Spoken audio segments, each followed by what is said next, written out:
Hi dear, welcome to our on YouTube channel logical competitive forum. आज मैं इस video के माध्यम से लेकर आया हूँ आपके लिए जुलाई महीने के स्मरणीय तथ्य को, जो सारे कम्पिटिटिव एग्ज़ाम जैसे कि BPSC, Bihar police SI, SSC इत्यादि एग्ज़ामों में काफ़ी फ़ायदेमंद साबित होगी। तो चलिए बिना समय गंवाए हम इस वीडियो लेक्चर को शुरू करते हैं। पहला क्वेश्चन है कि रक्षा मंत्री राजनाथ सिंह ने 8 मई 2023 को कहाँ भारतीय वायुसेना IAF हेरिटेज सेंटर का उद्घाटन किया? तो इसका आंसर है चंडीगढ़। यानी चंडीगढ़ में भारत का पहला वायुसेना का हेरिटेज सेंटर राष्ट्र को समर्पित किया गया। यह हेरिटेज सेंटर कलाकृतियों, नमूनों और परस्पर संवादात्मक बोध के जरिए भारतीय वायुसेना के विभिन्न पहलुओं को दर्शाने का कार्य करेगा। तो दोस्तों क्वेश्चन आ सकता है कि भारत का पहला भारतीय वायुसेना हेरिटेज सेंटर का उद्घाटन कहाँ हुआ है? तो वो हुआ है कहाँ? चंडीगढ़ में। उद्घाटन किसके द्वारा किया गया है? तो रक्षा मंत्री राजनाथ सिंह के द्वारा। अगला क्वेश्चन है कि देश का पहला केबल स्टे रेल पुल कौन सा है जिसे जम्मू और कश्मीर के अंतर्गत बनाया गया है? तो देश का पहला केबल स्टे रेल पुल कौन सा है जिसे जम्मू कश्मीर के अंतर्गत बनाया गया? तो वह है अंजी खड ब्रिज। नाम क्या है? तो अंजी खड ब्रिज नाम है। उधमपुर, श्रीनगर और बारामूला, क्या कौन कौन सा जगह है? तो उधमपुर, श्रीनगर और बारामूला रेल लिंक परियोजना के अंतर्गत चेनाब की सहायक नदी अंजी के ऊपर बनाया गया है। चेनाब की सहायक नदी अंजी नदी के ऊपर ये जो पुल है अंजी खड ब्रिज बनाया गया है। इस पुल की लंबाई 725 मीटर है और यह नदी के तल से करीब 331 मीटर ऊपर है। तो इसमें याद रखने योग्य बात यह है कि पहला केबल स्टे रेल पुल कहाँ बनाया गया? तो ये बनाया गया जम्मू और कश्मीर में। नाम क्या है पुल का? तो अंजी खड ब्रिज है। और किस नदी पर बनाया गया? तो अंजी नदी पर बनाया गया, जो कि चेनाब की सहायक नदी है। अगला है कि वायुसेना ने राजस्थान में 8 मई 2023 को हुए विमान क्रैश के बाद कौन से विमानों की उड़ान पर अस्थायी रूप से रोक लगा दी है? तो इसका आंसर है कि मिग 20 विमान पर रोक लगा दी गई है। तो एयरफोर्स में मिग 21 की 3 स्क्वाड्रॉन है। क्या बोलते हैं? स्क्वाड्रन है। कितनी? 3। हर स्क्वाड्रन में 16 से 18 एयरक्राफ्ट होते हैं। इस हिसाब से लगभग 50 मिग 20 सर्विस में है। यानी भारतीय वायुसेना में कितने हैं? कितने मिग 20 सर्विस में है? तो 50 हैं। इन्हें 2025 तक रिटायर किया जाना है। अगला क्वेश्चन है कि भारतीय रिजर्व बैंक ने देश में कितने रुपये के नोटों को मई 2023 में प्रचलन से बाहर करने की घोषणा की? तो वो है 2000 रुपये की नोट को। इसमें है कि नवंबर 2016 में प्रधानमंत्री नरेंद्र मोदी की ओर से रातों रात 1000 और 500 के नोटों को बंद किए जाने के बाद रिजर्व बैंक द्वारा 2000 का नोट बाजार में लाया गया था। अब पुनः क्या किया गया है? 2000 रुपये के नोट को भी बंद करने का ऐलान किया गया है। अगला क्वेश्चन है कि नीरज चोपड़ा ने दोहा में 5 मई 2023 को पुरुषों की कौन सी भाला फेंक स्पर्धा 88.67 मीटर के थ्रो के साथ जीती? तो उन्होंने जीती है कौन सा? दोहा डायमंड लीग मिट। जैवलिन थ्रो खेल में चैंपियन नीरज चोपड़ा ने 87.58 मीटर भाला फेंककर टोक्यो ओलंपिक में गोल्ड मेडल जीता था और गोल्ड मेडल जीतकर 22 मई 2023 को वर्ल्ड रैंकिंग में नंबर 1 की पोजीशन हासिल कर इतिहास रचा था। सबसे पहले उन्होंने जैवलिन थ्रो यानी टोक्यो ओलंपिक में कहाँ गोल्ड मेडल जीता?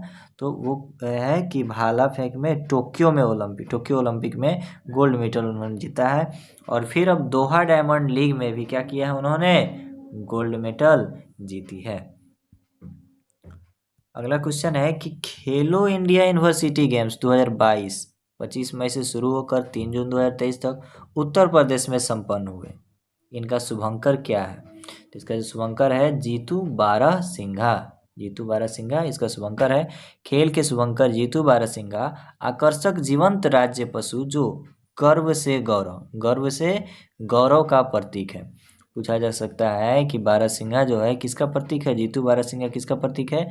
तो गर्व से गौरव का प्रतीक है। का अनावरण मुख्यमंत्री योगी आदित्यनाथ ने किया। 200 भारतीय विश्वविद्यालय में 4000 से अधिक एथलीटों ने 21 खेल विषयों में प्रतिस्पर्धा की थी। अगला है पूर्वोत्तर राज्य मणिपुर में किस गैर जनजाति समुदाय को जनजाति में शामिल करने के 3 मई के मणिपुर हाईकोर्ट के एक आदेश के विरोध में पूरे राज्य में हिंसा फैल गई थी। तो किस राज्य वो कौन सी जनजाति है जिसको लेकर विरोध फैली हुई थी? तो वह है मैतेई जनजाति। तो मैतेई पूर्वोत्तर भारत के मणिपुर राज्य का बहुसंख्यक समुदाय है। वे मणिपुर के मूल निवासी हैं, इसलिए इन्हें मणिपुरी भी कहा जाता है। धार्मिक दृष्टि से अधिकतर मैतेई जो है क्या है? हिंदू है, और इन्हीं को आरक्षण देने के मुद्दे पर लेकर विवाद खड़ा हुई थी और विद्रोह हुआ था। भारतीय नौसेना का कौन सा सबसे पुराना लैंडिंग पोस्ट 36 वर्ष तक देश की सेवा करने के बाद 6 मई 2023 को सेवा मुक्त कर दिया गया? तो वो है INS मगर। INS मगर को क्या कर दिया गया है? सेवा मुक्त कर दिया गया है। यानी INS मगर भारतीय सेना के मगर श्रेणी के उभयचर युद्धपोतों का मुख्य जहाज था। वह garden reach ship builders and engineers Kolkata द्वारा बनाया गया था और 15 जुलाई 1927 को नौसेना अध्यक्ष एडमिरल RH तहिलियानो द्वारा कमीशन किया गया था। अगला है कि भारतीय मौसम विज्ञान विभाग इंडिया मेट्रोलॉजिकल डिपार्टमेंट ने बंगाल की खाड़ी से आने वाली किस चक्रवात को लेकर 7 से 11 मई 2023 तक पश्चिम बंगाल और उड़ीसा को अलर्ट किया है? तो वो है कौन? साइक्लोन मोक्का। साइक्लोन मोक्का जो है वो चक्रवात आने की संभावना थी, जिसकी वजह से किसको, कौन कौन राज्य को? तो पश्चिम बंगाल और उड़ीसा को अलर्ट किया गया था। चक्रवाती तूफान मोका के बांग्लादेश और म्यांमार के तटीय इलाकों से टकराने से भारी बारिश हुई और 209 किलोमीटर प्रति घंटे की रफ्तार से हवाएं चलने के कारण बंगाल की खाड़ी के आसपास के इलाकों में बाढ़ आ गई थी। ऑल इंडिया रेडियो का नाम बदलकर क्या कर दिया गया है, जिसे 3 मई 2023 से सभी प्रसारणों में लागू किया गया है? तो ऑल इंडिया रेडियो का नाम बदलकर कर दिया गया है क्या? आकाशवाणी। तो प्रसार भारती अधिनियम 15 नवंबर 1990 को लागू हुआ था, जिसके तहत ऑल इंडिया रेडियो का नाम बदलकर आकाशवाणी कर दिया गया है। अब इसे सभी प्रसारणों में अनिवार्य रूप से लागू किया गया है। अगला क्वेश्चन है कि अंतर्राष्ट्रीय गैर लाभकारी संगठन रिपोर्टर्स विदाउट बॉर्डर्स द्वारा 180 देशों में पत्रकारिता की स्थिति का विश्लेषण कर 3 मई 2023 को जारी की गई रिपोर्ट विश्व प्रेस स्वतंत्रता सूचकांक 2023 में भारत का कौन सा स्थान है? तो भारत का जो स्थान है वो क्या है? 161वां स्थान है। RSF ने पिछले वर्ष 180 देशों के एक सर्वेक्षण में भारत को 150वां स्थान दिया था। RSF की रिपोर्ट में कहा गया है 3 देशों ताजिकिस्तान 1 स्थान गिरकर 153वें स्थान पर, भारत 11 स्थान गिरकर 161वें स्थान पर और तुर्की 16 स्थान गिरकर 165वें स्थान में स्थिति में समस्याग्रस्त से बहुत खराब हो गई है। Astronomical society of India ASI का पहला Govind Swarup life time achievement पुरस्कार अवार्ड किसे मिला है? तो कौन सा पुरस्कार? तो बोला गया Govind Swarup life time achievement पुरस्कार। तो ये जो मिला है प्रोफेसर जयंत विष्णु नार्लिकर को दिया गया है। वर्ष 2022 के लिए पुरस्कार की घोषणा मार्च 2023 में भारतीय प्रौद्योगिकी संस्थान IIT इंदौर में आयोजित ASI को 41वीं बैठक में की गई थी, लेकिन प्रोफेसर नार्लिकर इसे प्राप्त करने के लिए यात्रा करने में असमर्थ थे, अतः मई में प्रदान किया गया। प्रोफेसर नार्लिकर भारत ब्रह्मांड विज्ञान कोस्मोलॉजी अनुसंधान शुरू करने वाली शुरुआती व्यक्तियों में से हैं। अगला क्वेश्चन है कि भारतीय प्रतिस्पर्धा आयोग CCI की पहली महिला अध्यक्ष मई 2023 में किसे नियुक्त किया गया है? तो वो है रवनीत कौर इस समय पंजाब सरकार के राजस्व और आपदा प्रबंधन विभाग में विशेष मुख्य सचिव वित्तीय सलाहकार के पद पर कार्यरत है। CCI के पूर्व चेयरमैन अशोक गुप्त का कार्यकाल पूरा होने के बाद अक्टूबर 2022 से यह पद खाली पड़ा था। तो कौन सा पद खाली पड़ा था? तो भारतीय प्रतिस्पर्धा आयोग की पहली महिला अध्यक्ष यानी प्रतिस्पर्धा आयोग के अध्यक्ष पद का खाली था, जिस पे किसको आसीन किया गया है? तो रवनीत कौर को। कर्नाटक में मई 2024 में संपन्न विधानसभा चुनाव के बाद किस कांग्रेसी नेता ने 20 मई को मुख्यमंत्री पद की शपथ ली? तो वह है सिद्धारमैया। सिद्धारमैया ने कांग्रेसी नेता है जिन्होंने किस राज्य के? तो कर्नाटक के मुख्यमंत्री पद के लिए उन्होंने क्या किया है? शपथ ग्रहण की है। तो सिद्धारमैया ने हाल ही में संपन्न विधानसभा चुनाव में कांग्रेस पार्टी की शानदार जीत के बाद दूसरी बार कर्नाटक के मुख्यमंत्री के रूप में शपथ ली। DK शिव कुमार ने कैबिनेट मंत्री के रूप में शपथ ली और उन्हें राज्य के एकमात्र उप मुख्यमंत्री के रूप में नामित किया गया। अगला क्वेश्चन है कि G20 देशों के तीसरे पर्यटन कार्य समूह टूरिज्म वर्किंग ग्रुप की बैठक 22 से 24 मई 2023 तक कहाँ संपन्न हुई? तो वो संपन्न हुई कहाँ? तो श्रीनगर यानी कश्मीर में। तो बैठक डल झील के तट पर शेरे कश्मीर इंटरनेशनल कन्वेंशन सेंटर, कहाँ पे? तो डल झील के तट पर शेरे कश्मीर इंटरनेशनल कन्वेंशन सेंटर में आयोजित की गई। G20 पर्यटन मंत्रियों की अंतिम बैठक जून 2023 में गोवा में होगी, जिसमें अपनाए जाने वाले ड्राफ्ट को श्रीनगर में अंतिम रूप दिया गया है। अब हमारा राष्ट्रीय घटनाक्रम समाप्त हुआ। अब हम बढ़ेंगे अंतर्राष्ट्रीय घटनाक्रम की तरफ, जिसमें पहला स्मरणीय तथ्य है कि श्यामा प्रसाद मुखर्जी बंदरगाह कोलकाता से म्यांमार के किस बंदरगाह तक मालवाहक जहाज यात्रा का उद्घाटन 5 मई 2023 को किया गया? तो वो है कि सितवे बंदरगाह। कौन से बंदरगाह का उद्घाटन किया गया है? तो सितवे बंदरगाह का उद्घाटन किया गया है। Kaladan multi modal transit transport project के तहत विकसित किए गए सितवे को कालादान नदी पर एक बहुविधा पारगमन परिवहन सुविधा के निर्माण और संचालन के लिए विकसित किया गया है, जो उस सुविधा को मिजोरम से जोड़ती है। अगला है कि यूनाइटेड किंगडम और अन्य राष्ट्रमंडल देशों के राजा और रानी के रूप में किसका राज्याभिषेक 6 मई 2023 को वेस्टमिंस्टर एब्बे में हुआ? तो राजा बने हैं कौन? चार्ल्स तृतीय। और रानी कौन? तो कैमिला। चार्ल्स तृतीय ने सितंबर 2022 में अपनी मां क्वीन एलिजाबेथ की मृत्यु के बाद ब्रिटेन के महाराजा की पदवी स्वीकार की थी। 6 मई को औपचारिक रूप से उनका तथा उनकी पत्नी महारानी कैमिला का राज्याभिषेक किया गया। 74 वर्षीय किंग चार्ल्स ब्रिटेन के सिंहासन पर बैठने वाले सबसे बुजुर्ग ब्रिटिश सम्राट बन गए। नाम क्या है सम्राट का? तो किंग चार्ल्स तृतीय हैं वो। अगला है कि 2 से 8 मई 2023 के बीच पहला आसियान भारत समुद्री अभ्यास AIME 2023 कहाँ संपन्न हुआ? तो वो संपन्न हुआ है कहाँ? तो सिंगापुर। कौन सा? तो आसियान भारत समुद्री अभ्यास।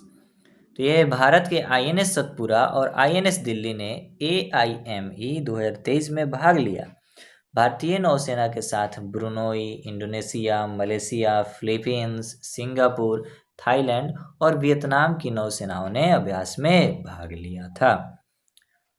49वां G7 शिखर सम्मेलन 19 से 21 मई 2023 तक कहाँ आयोजित किया गया? तो 49वां G7 शिखर सम्मेलन कहाँ आयोजित किया गया है? तो हिरोशिमा जापान में आयोजित किया गया। Canada, France, Germany, Italy, Japan, United kingdom, संयुक्त राज्य अमेरिका, यूरोपीय संघ के संगठन G7 का शिखर सम्मेलन जापान में आयोजित किया गया, जिसमें भारत आमंत्रित अतिथि था। 20 मई 2023 को क्वाड देशों जापान, अमेरिका, ऑस्ट्रेलिया और भारत, क्वाड देश में कौन कौन शामिल हैं? तो जापान, अमेरिका, ऑस्ट्रेलिया और भारत के राष्ट्राध्यक्षों, शासनाध्यक्षों की बैठक यानी क्वाड समिट 2023 कहाँ हुई? तो ये भी कहाँ हुई है? तो हिरोशिमा यानी जापान के हिरोशिमा में हुई है। पहले इस सम्मेलन का आयोजन 24 मई को ऑस्ट्रेलिया में सिडनी में होने वाला था, जिसे स्थगित कर दिया गया। 2024 में भारत में क्वाड सम्मेलन का आयोजित प्रस्तावित किया गया है। पूछा जा सकता है कि 2024 का क्वाड सम्मेलन कहाँ प्रस्तावित किया गया है? तो वो है भारत। अगला है कि चीन के किस शतरंज खिलाड़ी ने अपने प्रतिद्वंदी रूस के इयान नेपोनियात्ची को 30 अप्रैल 2023 को अस्ताना, कजाकिस्तान में विश्व शतरंज चैंपियनशिप के टाई ब्रेक में 2.5 और 1.5 से हराकर अब खिताब अपने नाम किया? तो डिंग लिरेन ने क्या किया है? अस्ताना, कजाकिस्तान के विश्व शतरंज चैंपियनशिप में विजय हासिल की है। तो डिंग लिरेन विश्व चैंपियन बनने वाले पहले चीनी ग्रैंड मास्टर हैं। पिछले 10 वर्षों से नॉर्वे के मैग्नस कार्लसन विश्व चैंपियन थे, लेकिन उन्होंने पिछले वर्ष अपना खिताब बचाने से मना कर दिया, मतलब उन्होंने चेस में भाग नहीं लिया। विश्व बैंक के कार्यकारी निदेशकों ने 3 मई 2023 को किस भारतीय मूल के व्यक्ति को 5 वर्ष के लिए अध्यक्ष चुना गया? तो कौन से? विश्व बैंक में कार्यकारी निदेशक ने किसे चुना गया है? तो अध्यक्ष किसे चुना गया है विश्व बैंक का अध्यक्ष? तो अजय बंगा को चुना गया है। अजय बंगा का कार्यकाल 2 जून 2023 से शुरू हुआ। विश्व बैंक के अध्यक्ष बनने वाले यह पहले भारतीय अमेरिकी सिख समुदाय से आने वाले व्यक्ति हैं। अगला है कि भारतीय वायु सैनिक ने फ्रांस के 17 अप्रैल से 5 मई 2023 तक आयोजित किस वायु सेनाओं में के अभ्यास में भाग लिया? क्या बोला गया है? तो ओरियन आंसर होगा। पहला है, मतलब क्वेश्चन है कि भारतीय वायु सैनिकों ने फ्रांस में 17 अप्रैल से 5 मई तक आयोजित किस वायु सेनाओं के अभ्यास में भाग लिया? तो वो है ओरियन। इस अभ्यास में भारतीय वायुसेना और French air and space force के अलावा Germany, Greece, Italy, Netherland, Britain, Spain और अमेरिका की वायुसेनाओं ने भी भाग लिया। किस देश में एक सोने की खदान में 6 मई 2023 को आग लगने से 27 लोगों की मौत हो गई? तो वो है पेरू में सोने के खदान में क्या हुई है? आग लगी, जिससे कितने व्यक्तियों की मौत हो गई? तो 27 लोगों की मृत्यु हो गई। पेरू दुनिया का शीर्ष सोना उत्पादक और दूसरा सबसे बड़ा तांबा उत्पादक जाना जाता है। क्या बोला गया? कि पेरू जो है दुनिया का सबसे शीर्ष सोना उत्पादक है, मतलब नंबर 1 पे सोना उत्पादन में है, और दूसरा सबसे बड़ा तांबा उत्पादक है। पेरू के ऊर्जा और खान मंत्रालय के आंकड़ों के अनुसार यह घटना 2000 के बाद से सबसे घातक खनन दुर्घटना है। 53 वर्ष के किस नेपाली शेर्पा ने 28वीं बार माउंट एवरेस्ट पर विजय प्राप्त कर 23 मई 2023 को अपना ही रिकॉर्ड तोड़ा? तो नाम है उनका कामी रीता दुनिया के सबसे ऊंचे पर्वत 17 मई को 27वीं बार तथा 23 मई को 28वीं बार शिखर पर पहुंचे। नेपाल के शेर्पा गाइड पसांग दावा ने 14 मई 2023 को 26वीं बार, 22 मई 2023 को 27वीं बार चढ़ाई कर उनके रिकॉर्ड की बराबरी कर ली थी। मतलब कामी रेता के रिकॉर्ड की बराबरी कौन की थी? तो शेर्पा गाइड पसांग दावा ने उनकी बराबरी की थी। लेकिन क्या हुआ? 23 मई 2023 को 28वीं बार कामी रीता फिर से माउंट एवरेस्ट पर चढ़ गई और अपना ही रिकॉर्ड उन्होंने तोड़ दिया। दक्षिण पूर्व एशियाई खेलों के 32वें संस्करण का आयोजन 5 से 17 मई 2023 तक कहाँ किया गया? तो नोम पेन कंबोडिया में किया गया। कौन से खेल का? तो दक्षिण पूर्व एशियाई खेलों का 32वें संस्करण का आयोजन कहाँ किया गया? तो नोम पेन कंबोडिया में किया गया। इन खेलों में दक्षिण पूर्व एशियाई खेल महासंघ के सभी 11 सदस्यों ब्रुनेई, कंबोडिया, पूर्वी Timor, Indonesia, Laos, Malaysia, Myanmar, Philippines, Singapore, Thailand और वियतनाम ने भी भाग लिया। पदक तालिका में वियतनाम कुल 354 पद जीतकर प्रथम स्थान पर रहा। सोशल मीडिया प्लेटफॉर्म ट्विटर का किसे नया सीईओ मई 2023 में नियुक्त किया गया है? तो ट्विटर का जो नया सीईओ वो लिंडा याकारिनो को नियुक्त किया गया है। ट्विटर के मालिक एलन मस्क ने 12 मई 2023 को ऐलान किया कि लिंडा याकारिनो ट्विटर की नई सीईओ होंगी। लिंडा इस समय NBC यूनिवर्सल में एडवर्टाइजमेंट हेड है। तो किसको बनाया गया है ट्विटर का नया सीईओ? तो वो है लिंडा याकारिनो। 22 मई 2023 को सऊदी अरब की कौन सी महिला अंतरिक्ष यात्रा करने वाली सऊदी अरब से दुनिया की पहली महिला बनी? क्या पूछा गया कि सऊदी अरब की कौन सी महिला अंतरिक्ष यात्रा करने वाली सऊदी अरब से दुनिया की पहली महिला बनी? तो वो है रयाना बरनावी। 22 मई को 3 अन्य चालक दल के सदस्यों के साथ अंतर्राष्ट्रीय अंतरिक्ष स्टेशन के लिए 12 दिवसीय मिशन पर रवाना हुई। ये अंतरिक्ष यात्री एक्सियोम स्पेस के एक्सियोम 2 यानी X2 मिशन का हिस्सा है, जो अंतर्राष्ट्रीय स्टेशन के लिए दुनिया का दूसरा सर्वनिजी मिशन है। प्रधानमंत्री नरेंद्र मोदी ने वहां के प्रधानमंत्री जेम्स मारेपे के साथ संयुक्त रूप से भारत प्रशांत द्वीप सहयोग फोरम के तीसरे शिखर सम्मेलन की मेजबानी 22 मई 2023 की। वो कहाँ की? तो वह है Papua New Guinea. Forum for India Pacific island cooperation यानी FIPIC का गठन 2014 में प्रधानमंत्री नरेंद्र मोदी की फिजी यात्रा के दौरान किया गया था। इसमें Bharat, Cook Islands, Fiji, Kiribati, Marshall Island और मार्कोनेशिया, नौरी, Niue, Samoa, Solomon Islands, Palau, Papua New Guinea, Tonga, Tuvalu और वानुअतु सदस्य हैं। अगला क्वेश्चन है कि 4 वर्ष बाद किस फुटबॉल क्लब ने 27वीं बार स्पेन की प्रमुख फुटबॉल प्रतियोगिता ला लीगा का खिताब 14 मई 2023 को जीता? बार्सिलोना FC ने जीता है। किसका खिताब? तो 4 वर्ष बाद किस फुटबॉल क्लब ने 27वीं बार स्पेन की प्रमुख फुटबॉल प्रतियोगिता ने ला लीगा खिताब किसने जीता? तो बार्सिलोना ने जीता। बार्सिलोना कैटेलोनिया स्पेन में स्थित एक पेशेवर फुटबॉल क्लब है जिसने लियोनल मेसी के बिना ला लीगा का खिताब जीता। एस्पियोनल पर 4-2 से जीत हासिल करते ही 34 मैचों में 85 अंकों के साथ वह चैंपियन बना। तो इस तरह से हम लोगों का जुलाई मंथ का प्रतियोगिता दर्पण का स्मरणीय तथ्य यहाँ समाप्त होता है। उम्मीद है कि आपको यह वीडियो काफ़ी हेल्पफुल साबित होगी। धन्यवाद।